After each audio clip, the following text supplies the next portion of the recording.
What's up YouTube? My name is Aldo and welcome to my channel. Sa videong ito, magluluto tayo ng pinakbet. And here are ingredients for pinakbet. Pretty much they are freshly picked from my garden. Although some other vegetables are hardly found in New Zealand, ito lang ang gulay natin ngayon. Meron tayong talong,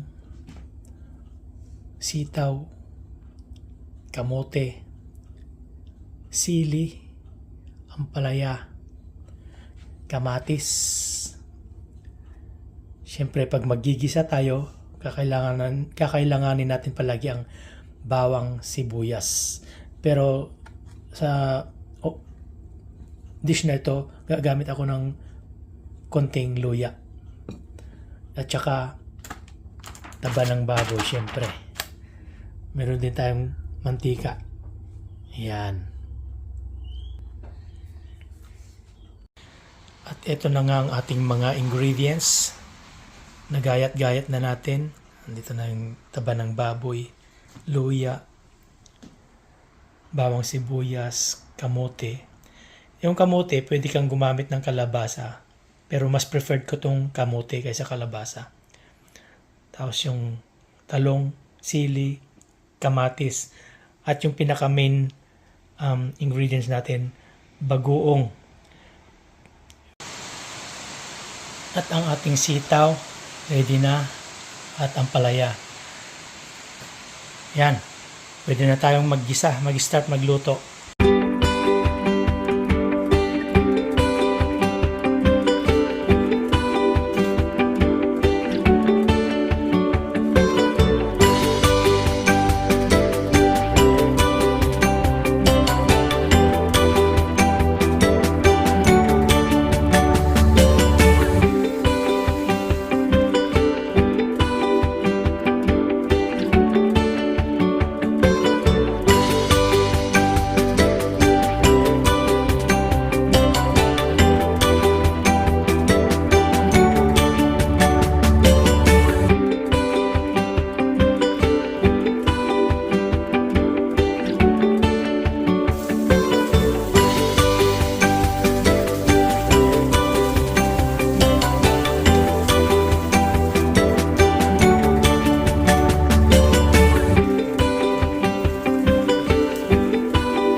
ready to serve na ang ating pinakbet.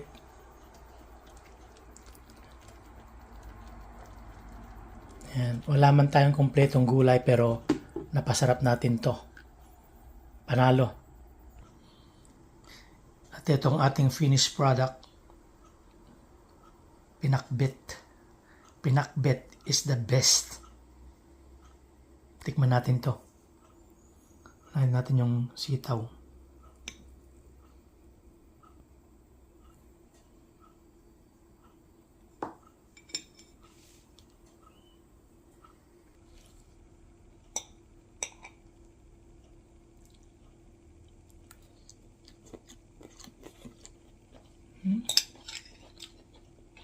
Panalo guys, panalo.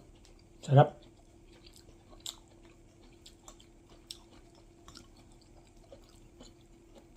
Hindi man kompleto yung gulay natin, masarap pa rin.